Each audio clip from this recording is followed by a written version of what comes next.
So the Browns are going across the pond to London this weekend, huh? Great. We can disappoint two continents simultaneously. Your Cleveland Browns do head across the pond to play the Minnesota Vikings. The Browns are technically the home team at Tottenham Hotspur Stadium in London. That's probably the most exciting that we. No, actually, we have a lot to talk about, don't we? Because there is a ton of news coming out of Browns camp. Yeah, there is a bunch of news coming out of Browns camp. The first thing that we haven't officially touched on the page, because this news broke yesterday at the time that this video goes out, Dillon Gabriel is the starting quarterback of the Cleveland Browns. When you saw this news, what was your reaction? I feel like we had the same one, so I won't echo you after the fact. Let me back up just a little bit for this one. Woo! That was my reaction. It's about time. We needed this. We've talked about it. I'm so glad that we're moving on from Joe Flacco, at least for now. Who knows what the future will hold, but maybe it'll inject some life into this offense that, other than Quinshon Judkins, has been listless. I mean, we've talked about it over and over and over again. We have not had very good things to say. Gabriel is younger, obviously. He looked good in preseason. He'll now have the actual O line out there for him blocking. That might not be a good thing, but we'll touch on that. And he is mobile. He's not going to be a complete frozen statue like Joe Flacco's been. I think the Browns are on the ups with this decision. Yeah, I think it was the right decision.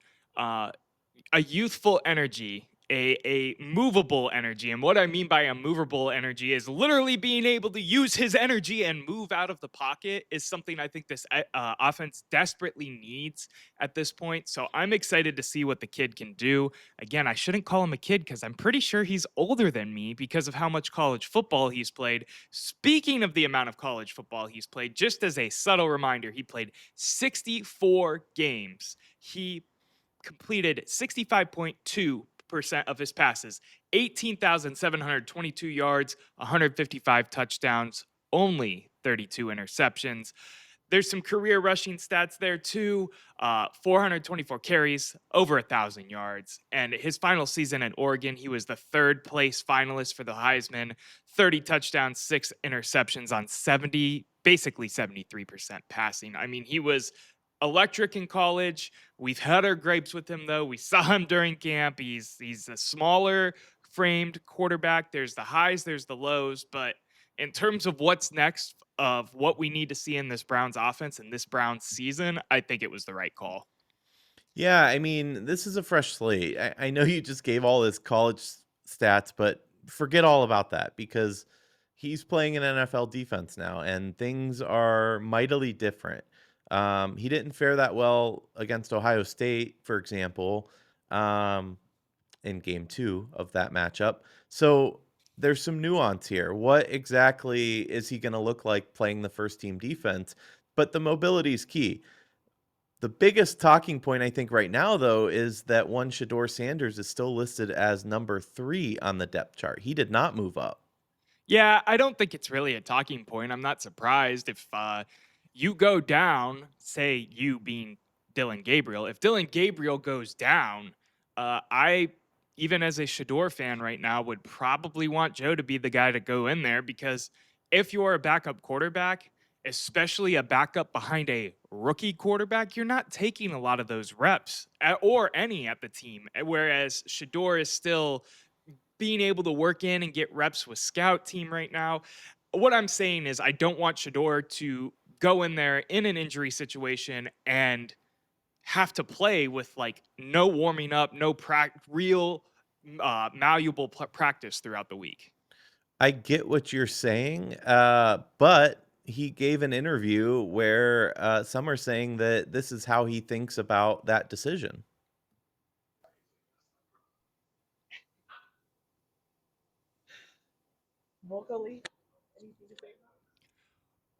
So for our viewers at home that are watching this video and it's kind of silent right now, he is literally miming his answers to the media. He is Yeah, pretending to speak. this isn't messed up audio. He just isn't saying anything. He's acting like he is, but he's not saying anything. So people are taking this one of two ways. Some people are saying that it's in part of the decision and what he thinks about still being third string quarterback, not getting his shot. I think it's more likely that, the media has not given him any grace, and no matter what he says, they're going to twist what he says. And so he's just not going to say anything now. I think that's more likely, especially after Rex Ryan's comments. What do you think, though, Noah?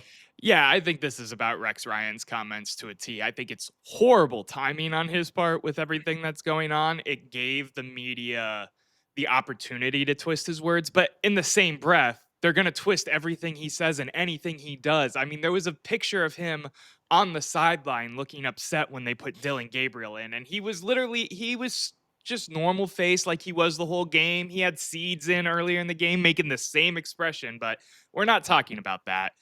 It's Yeah, which real quick, by the way, you can grab a screen grab from a 3-hour game and say whatever you want for that bingo. I mean, your facial expression, like, you can't help that. That's ridiculous. Yeah, I can't help but understand a little bit of not wanting this circus around your team. Now, I think in our situation, as weird as it sounds, we're a totally fine situation to deal with this circus because as much as we are frustrated with the Browns' record right now and how they've performed on the field because of how good the defense is, we weren't expecting them to be a great team this year. So taking on a project guy that might come with some noise that might end up being something special for you down the road makes sense to me, especially for this Cleveland Browns roster. I want to get your feedback. We're obviously going to preview the game, and I want to hear your thoughts and your predictions. But the starting quarterback, Dillon Gabriel, also had this to say, and I got to say, it's causing some controversy. Also got to realize that it's extreme focus, and that's what I've continued to harp on. But you wait for the perfect time, you're gonna wait a whole lifetime. So for me, I've always been ready. Noah, you gave him grace in his first quote that people thought was directed at Shador Sanders.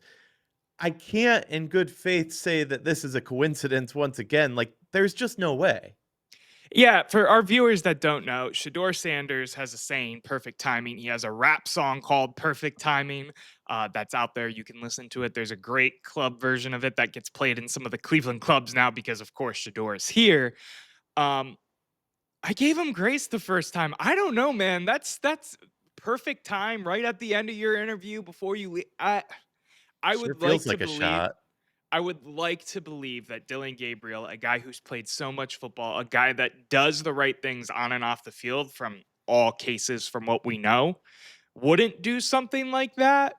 But maybe his competitive edge is showing. I don't know. I don't want to buy into the hype too hard of something like that because I feel like it spins a negative narrative that doesn't need to be out there. But I don't know, man.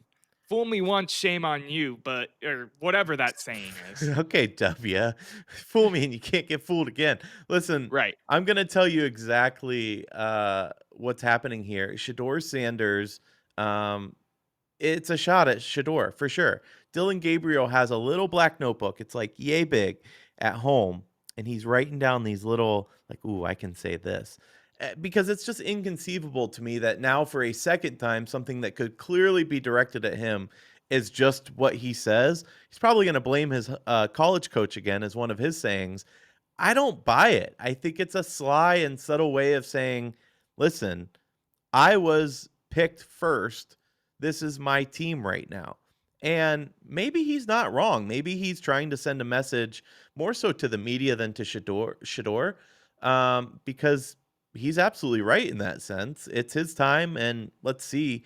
I would prefer him to just go show it out on the field. I don't think we need Right. the subtle jabs, but I get it to an extent, I guess. Yeah, it's one of those things where it's like it's unnecessary drama in the locker room if it is the case. So I hope that it's not. And I hope that we are building a culture that it seems like we are behind the scenes with people still bought in, even though there's been so many highs and lows with this regime and the Jimmy Haslam ownership and in its entirety and whatnot. But I don't know. I will be curious if this happens a third time though, or a fourth time, or hell, a fifth time. Like, how many times is this really gonna be let slid? Because I feel like letting stuff like this slide, especially if it becomes more and more obvious, regardless if you agree with or disagree with or think Dillon is a better quarterback than Shador, you can't let that kind of thing fester in the locker room. Well, we'll talk parlays in a little bit, but I'll just give you a hint early at mine. I have Gabriel scoring a touchdown and doing the wrists up celebration. Let's move on and actually talk about the game because the Browns come in to a team against the Vikings that have already been over there for a week. They obviously played Pittsburgh and Dublin. They have question marks at quarterback. Carson Wentz didn't look very good against Pittsburgh. Uh, what do you think? What is the kind of biggest takeaway as we head into this week? Yeah, the biggest takeaway for me heading into this week is what has been a takeaway for us this entire season, and that's the O line. So we have some rest stuff going on with Joel Bitonio. He'll be totally fine. I just realized Joel Bitonio is listed as a tackle this week. Did you see that? I did, yeah. That's interesting. I didn't recollect that until we're watching it or looking at the chart right now. Jack Conklin, elbow limited. He's been trying to work through whatever that elbow injury is and come back. But the main thing that I was really trying to dig into is the Browns traded for what is considered a solid starting tackle, a solid starting left tackle in this league in Cam Robinson. What was your reaction to that trade, Eric? My reaction was that the front office thinks that we have a team that can go out there and compete because you don't really make that trade if you don't think that. They're bringing in help to shore up this line. And hopefully it does just that. Obviously, we've had troubles on both ends, the left and right tackles. We've slid players. Dewan Jones obviously going down didn't help. Cornelius Lucas looks like a moron, frankly, out there. Like he's never played a snap of football in his life. So this was a needed measure, and as we get people back from injury, this could be something to really look out for, especially as we debut a rookie quarterback. Yeah, Cam Robinson only likes to play left tackle, by the way. He is very focused on that because, of course, left tackle makes the big bucks. I totally get it, big fella. And if you can hold your weight, you can hold your weight. His overall career PFF grade is a 66.3, which puts him 32nd out of 109 qualified tackles in the 2025 season. So he's the top half. And you got to think there's two tackles on every team that starts. So that's, you're talking the top, literal top half of tackles in the league. He has started in 102 out of 104 career games. And he's just the definition of a solid, he's aging, but a solid starting tackle. This is a guy that they probably should have signed instead of Cornelius Lucas because he was a free agent this past free agency period. But overall, I really like this addition. I don't think he'll play this week because that is a quick turnaround time to learn an entire offensive line's playbook. Granted, he would be next to one Joel Bitonio, who could feed him a lot of information and help him along. But I do think Jack Conklin's going to be back this week because he's technically going to be Dillon Gabriel's blindside tackle. What do you think? So you don't think we see him at all this week? I don't think I mean, you could see him in maybe some heavy packages or whatnot, but I don't think we see him this week. I think KT Levingston, the guy we got from the Rams, looked better than Cornelius Lucas, and they might just play him for this game. And then next week, it's Cam's job for the rest of the season. Yeah, having both Batonio and Conklin back is massive. I do find it interesting that he was listed as a tackle, like you said. That's I don't know. I'm not sure what that is. Maybe that's a miss positioning on there, or maybe they're really trying to go outside the box. The G and Um, the T on the keyboard are, right next to each other. So whoever typed it up might have just accidentally hit T and kept going. You know what I mean? they're close. It's just a weird. It's a different skill set typically. So it would be odd to see that. But hey, stranger things have happened. I was gonna say Um, Joel's done that before too, and injury situations they've swung him over to left tackle and put a guard in, depending on what depth looks like and stuff like that. He's obviously way better at a guard, but I no, don't for know. I sure. wouldn't. But we're talking about a guy that is aging too. And Yeah, typically, you want your most athletic guys on the line on the outside there. I don't know. It'd be interesting. We'll see if that plays into the game at all. Um, but listen, I'm excited for this game in a way that I haven't been since game one because we know what we didn't have with one Joe Flacco. And now we don't know what we have going forward with Dillon Gabriel, but we do know what we have with one Quinshon Judkins, who I cannot quit singing his praises because he just looks magnificent. Every single game so far, he's looked incredible. And to be able to open up the play action like we've talked about, and now maybe you have a quarterback that could actually hit it. I don't know. I feel pretty good about this game. I feel pretty good about this game as well. Quinshon Judkins, by all accounts, has looked like the best running back in this draft. Genty has passed him in yards now, but granted, he's also played one more game than him. Judkins has been amazing. I feel like he is a lock to be in the end zone for the Browns because he's the only spark we have on offense. Well, that might change this week, but as of right now, I feel like, you know, I don't want to get into our sports bets, but maybe not. We both have Quinshon Judkins anytime touchdown on both of our parlays. And for good reason. He has Yeah. been the focal point, the bright spot of this offense. He's had 2 touchdowns already, 237 yards, 4.8 yards a carry. He's only had 49 rush attempts with those stats, mind you. He's looked good in the backfield. He's looked good in some passing situations. He's come more as advertised can be. Some people thought Travion Henderson out of the 2 Ohio State backs was going to end up being the better one, and I think we hit the nail on the head and got the guy that makes the most sense, despite some of the off the field drama and all the other stuff that has gone on with him since he's gotten here in Cleveland. Now that he's on the field, now that he's repping the brown and orange, and now that he's firing up the crowd, he is someone to look forward to as well. Something I'm not looking forward to, Erik, is the fact that Myles Garrett did not practice today and he is day to day with an ankle injury. What do you think about that?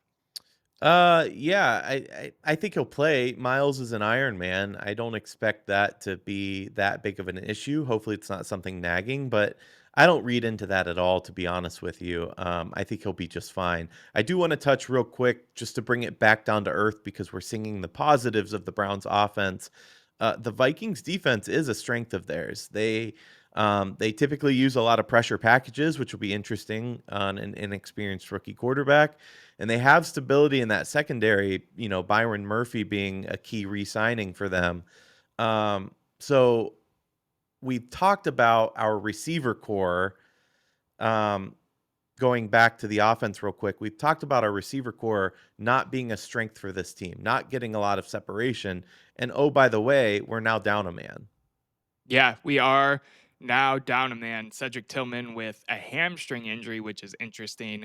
Gage Larviding did get the shove up on the roster, though. I'm curious if he's going to be a returner or if he's just filling that spot because he does do some returning typical duties, even though they did play Isaiah Bond in that role. I wonder if maybe they're going to shift that and give it to Gage because they want Isaiah to have more of a role in the offense because he was arguably, not even arguably, he was the best receiver on the team last week in terms of effort, catches, yards. I think all of it. He passed with 2 thumbs up.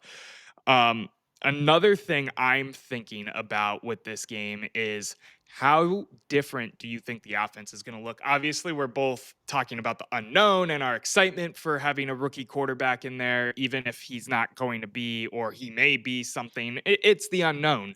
Do you think Dillon Gabriel has a good game? Do you think the offense looks better underneath him? Where are you at with that whole situation? I'm going to be completely honest with you here. I have more faith in Dillon Gabriel than I have in Kevin Stefanski. Just being honest and throwing it out there.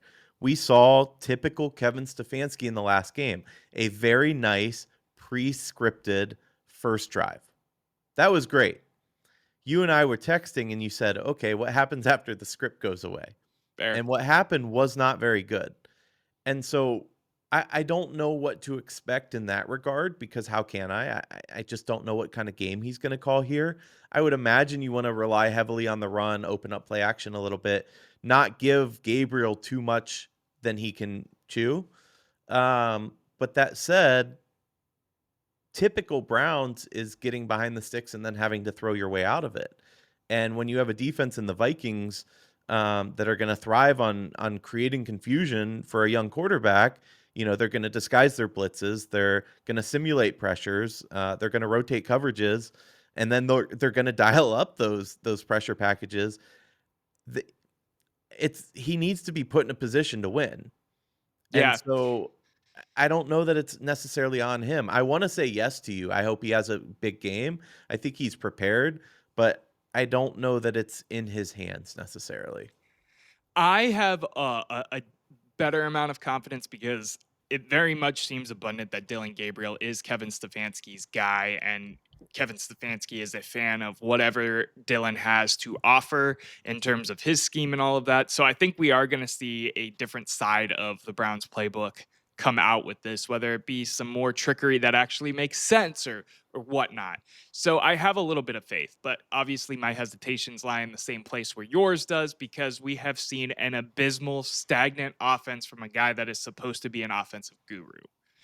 That being said, I have some confidence that Dillon Gabriel is going to look pretty decent in this game. Pretty decent is a relative term. I think he's going to have a decent outing for a rookie quarterback. I'm not talking anything crazy, multi-touchdown throwing, 400 yards, couple rushing touchdowns, whatever you think crazy looks like. But if he gets like one or two passing, he just eclipsed 200 yards, and hell, the offense eclipsed 20 points. I'd take that as a win in the notch of Dillon Gabriel and Kevin Stefanski's belt. Yeah, I hope we see it, and I hope we have things dialed up for Gabriel. The RPO play calling could be in effect here for him.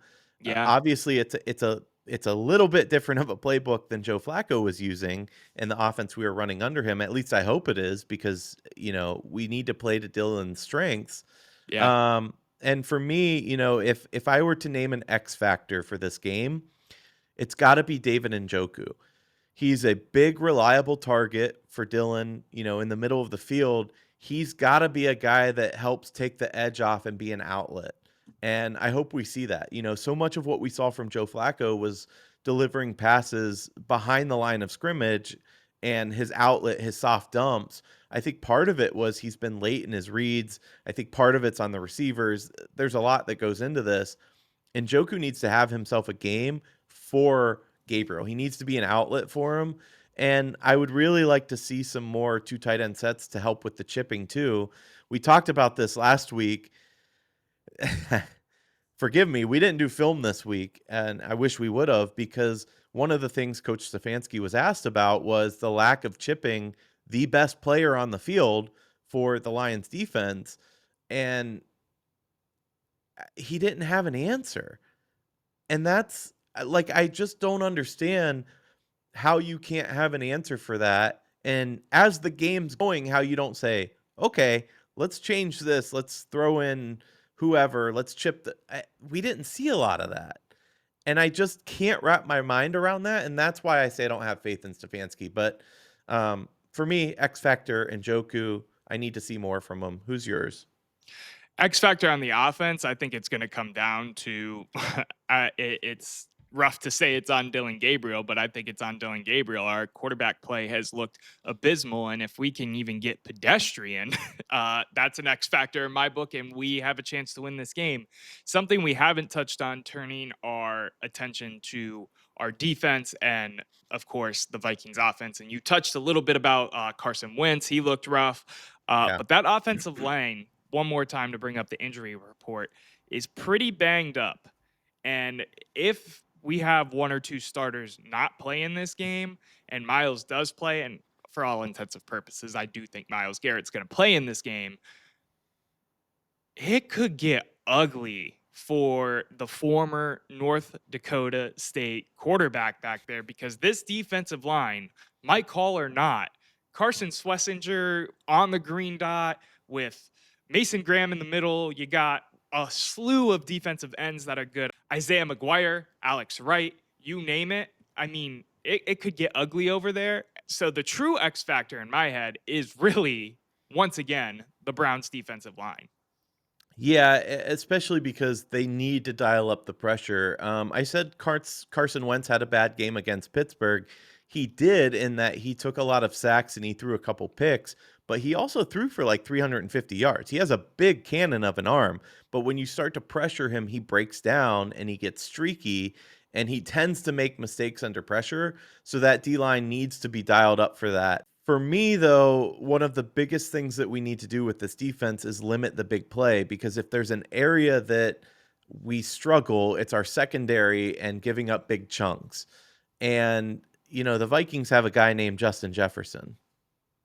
The Vikings do have a guy named Justin Jefferson, but it will remain to be seen how much Justin Jefferson gets the ball, because I have no faith personally in Carson Wentz as a quarterback. He's got an He arm. he's got an arm, but he's also been completely slid off the cracker for, I don't know, like 5 years now. He backed up in Kansas City. He's backed up here. He's backed up there. He's backed up everywhere, and hasn't done anything with some of these higher tier NFL offenses as well, We threw 350 yards last week. That's and lost the about football game. that's about 200 more than our quarterback. How many picks did he throw? I forget. I I'm think not using 2. that as a point. Okay. I was just curious. Again, 2 interceptions on 350 yards. Joe Flacco threw for 350 yards or whatever in the Texans game that we lost, where he also threw 2 pick sixes. So Yeah, I'm not trying to make him out as, the next great quarterback. I'm just saying that he does have an arm, and if you get Justin Jefferson loose in the secondary and he's free, it's a pretty easy target to hit, and that's an area where the Browns definitely struggle.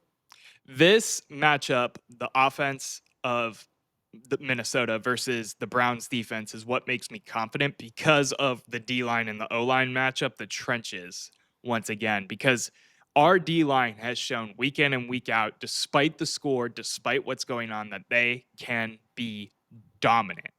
Yeah. And if we're going up against a cobbled together offensive line and a backup quarterback, I get they have weapons. I think they have great weapons. I think they have one of the most talented wide receiver cores in the NFL. How much does that really translate when your quarterback can't even see you down the field because he's already staring up at that beautiful England sky? The Minnesota Vikings did beat Cincinnati 48-10, by the way, speaking of putting up points. But I'm with you. I think the defense for the Browns obviously is the best in the NFL. They statistically have been in several categories. Yeah, they're going to look great. The question has continued to be, how much will they be on the field because of the offense? I think in this case, I think the offense is going to move the ball more smoothly than we saw last week against Detroit. At least I hope. But again, Yeah. that's the question mark. And until we see it, we just can't know. No, 100%. It's the gotta see it, the eye test first. You want to get into our final prediction for this whole thing, talk a little bit of odds, that kind of thing? I do. So the Browns are playing the Vikings in London. The spread is not that much. It's only 3.5. Obviously went down. We didn't do this last week against Detroit, but it's lower against Detroit or against the Packers. Definitely against the Ravens. Over unders 36. They're thinking it's going to be a bit more low scoring. I think that's more accurate than we've seen recently. And then you could see anytime touchdowns for both teams, the odds there. Once again, the Browns are not in the negative there for anybody. But Judkins is leading the pack. I do expect to see a touchdown from him. First drive, my favorite stat, Browns' first drive. These odds went more in favor of a touchdown this week. They still aren't great, though. Plus No. 450 for a touchdown, minus 135 for a punt. I think we will probably see a punt, but they did make that first drive touchdown against the Lions, so who knows?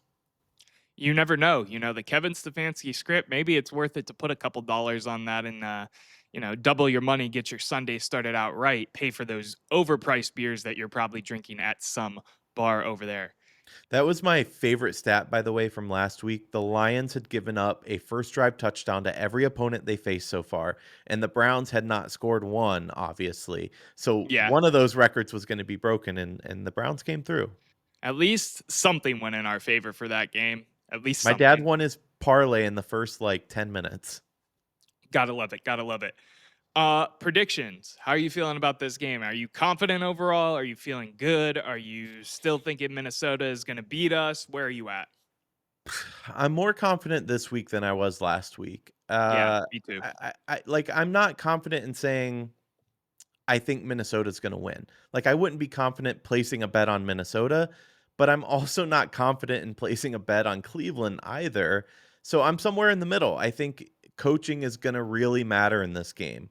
And if they can get that right and they can do the right things for Dillon Gabriel, I think they can go out and get a win. I don't think the Vikings are world beaters, but I don't feel confident either way to call it.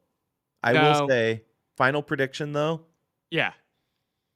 I'll go Browns 24, Vikings 14. One Okay. of those being a defensive score. I was gonna say that you have to give a prediction. You are forced into giving a prediction here. This is what we do on the page. I will kind of parlay back on you, but I'm going to go a smooth 28 to 14 in favor of the Browns. And I say that because I think Dillon Gabriel gets a passing touchdown. I think Quinshon Judkins gets in the end zone. I think you could see the defense scoring. Maybe I could keep it 21-14. I'll keep it 21-10. We'll keep it 21-10. I think we shut down their offense because of the mismatch between the lines. And I think we break the 20-point streak, but just barely because it's a rookie quarterback. I was going to say, I think we're both delusional. The Browns haven't scored 20 points in how long, and we're both calling above that. But hey, they need to break it at some point. Maybe this is the week with a new quarterback at the helm and a mismatch on the offense and defense. Erik, you want to get into bets? Not really. I do because I am winning. 1 and 3 on my parlay, 6 for 6 on legs. I earned $36.25 last week. That was an Amarion Hampton, a James Wait, Cook, and a Saquon Barkley parlayed touchdown. What's I'm up? going to have to start fact checking you because you can't be 6 for 6 on your legs, but be 1 for 3 on your parlays. That doesn't make Not any sense. it's not 6 for 6. I'm 6 and 6. 6 wins, six Oh, okay. Okay. losses. That makes more sense. Okay. There you go. You said it as 6 for 6. Oh, I was just getting excited because unlike you, I'm winning right now. You are winning. You're winning by $36.25 since we're going to take the most obvious bet of all time. This one I like. I can see this happening for you though, which would put you smoothly in the league. But if I hit mine, I won't be too far behind. Yeah, real quick, mine is a Judkins anytime touchdown. Gabriel to just throw one passing touchdown, and Gabriel to throw for over 200 yards, 200 or more yards, plus 550 odds, $10 wins you $55. These odds are according to Bet365 on October 1st. You want to get into yours? I do, yeah. So if you won that, you'd be sitting at 96.25, just for the record. Whereas if I win mine, I will be sitting at 77, so it'd still be tight. I kind of went the safe route this week as well. Saquon Barkley, anytime touchdown. My boy Puka, he's the only one scoring for me on fantasy, which, by the way, awful year so far. Awful year. I might go 0-17 if we played 17. We don't play that many, but just terrible year. And I also went with a Judkins anytime touchdown because I think that's a pretty safe bet. $10 would win you 77.90. So far, I'm 5-7 on my legs, earning $0. And for some reason, I'm 0-4 on my parlays, even though we've only had 3 weeks. Oh, Once again, shoddy work there by Noah. I was just predicting. I was predicting Oh, you're what's just only automatically that's inevitable. this week. Okay, fair enough. Yeah, that Um, I'm just doing my work for myself when I make this graphic for the next week, so I don't even have to type again because we already know what's going to happen. Fair enough. I did hit a big parlay last week. You and I talked about it. We didn't talk about it on the show. $10 won like 266, 17 legger in college football. That was cool. I thought I was going to go on and make that a future career until my next two then fell flat. But hey, I'm And still in the game. hey, is FanDuel still downloaded on your phone, or are you taking a little break now? I will never, ever delete that app. Fair enough. Erik, we got one last thing to get into. The moment the people have been waiting for, our Cleveland Browns jersey giveaway. Our winner is revealed right now. You ready to get into it? I am. Yeah, you're welcome. Good thing half of my 266 is going to you, whoever won. But no, I'm just playing. Let's see who won. You pulled this. I'm excited. So we got the wheel, and we're going to start the wheel. Drum roll.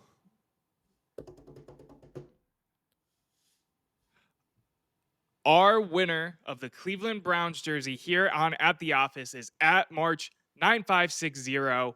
Left a comment on one of our videos, so I will respond to your comment so you know you are a winner. You'll just have to follow us on Instagram if you don't already. Shoot us a DM and we will work it out from there. Congratulations on winning, and Yeah, congrats.